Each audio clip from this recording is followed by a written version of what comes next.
Have you ever thought about getting rid of your car?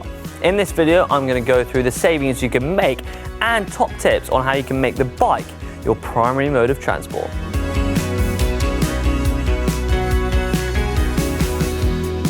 So let me start off with some facts. There are 600 million cars in the world today, and according to the US Central Bureau, there's 6.76 billion people in the world.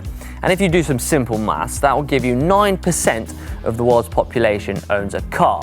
Now there's plenty of research online, so we'll tell you all the details about why bikes are the way to go. But I am going to name a few of them.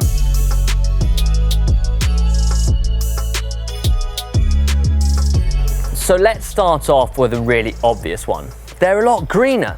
Riding a bike will leave you with a tiny carbon footprint compared to driving a car, so it all helps in the battle against climate change. So using an online calculator, I can input the details of my commute. I drive 30 miles to work each day, 5 days a week, which equates to a total CO2 output of 292.44 kilograms.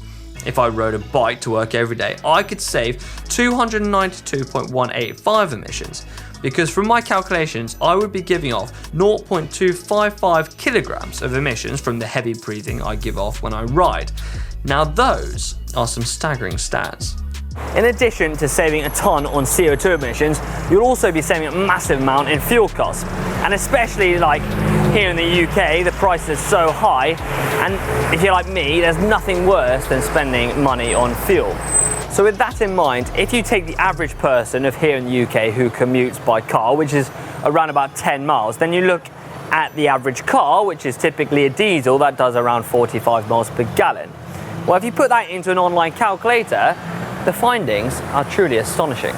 The money you could save a month on fuel is around £50, but if you looked at the average prices that go with putting a car on the road, like servicing, tax and insurance, you could end up with a yearly expenditure of around £1,500 or $1,800. Now if you look at the expenditure to keep your bike on the road versus the car, you're looking at around £200 or $250 for servicing, extra parts, etc. Now that is a massive saving if you ask me. So with all that money you save without driving your car, you could buy one of these, an Alpe e-bike. And you could buy one of them every year if you wanted to. And if you didn't want the e-bike version, you could go for the non-e-bike version, and you could technically buy 3 of them. But if you didn't want another bike, well then you could go on holiday.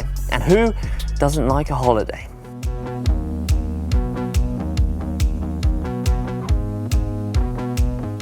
If you're anything like us and work in this city, then parking is an absolute nightmare. I don't want to know how much money I've spent at one of these things in the past year. And if you live in one of the big cities, then parking is going to be one of your biggest daily stresses. But a bike, well, you can park pretty much anywhere. Now there are loads of different reasons why the bike is the way to go, but sometimes the car is just easier. So with that in mind, I've been thinking about the questions you may have when it comes to replacing your car. For example, you take your child to school or maybe to an after-school activity, and there's no way you can fit your child on your bike. And this is when this comes in handy, a child seat that goes on the back of your bike. That way you can take your bike wherever with your child in tow.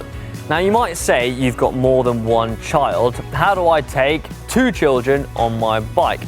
Now this is where a trailer comes in really handy.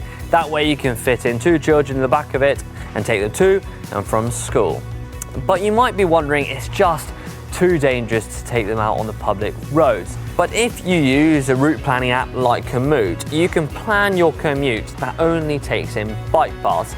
That way it's a lot safer than out on the public roads. You might be thinking the only way you can do the shopping is by car.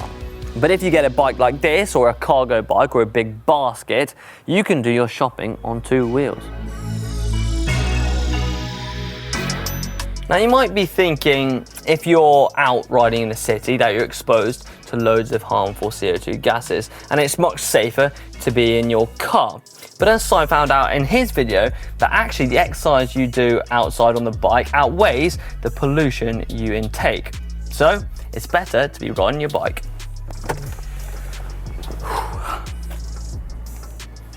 Now, I don't have to inform you about all the good things that exercise does. And trust me, if you're hunting for that holiday body, then riding to work will make dripping the pounds feel like a walk in the park. But it's not only looking good and feeling good on the outside, it's also about keeping you healthy on the inside. But I did use that online calculator, and it worked out that if you do that same commute on the bike, then you could add 2 days to your life expectancy every month. Now, if that's not an incentive, then I don't really know what is. And think about all those endorphins you get from good exercise. But it's not only physical health, it's also mental health. Exercise really aids in the battle against anxiety and depression. And trust me, we've all had those stressful days at work, and a bit of exercise will help release them. Whew. Now, I hope you enjoyed this video. If it's made replacing your car with a bike that little bit easier, then make sure you give it a big thumbs up. And for more commuter videos, why don't you click on the top right hand corner.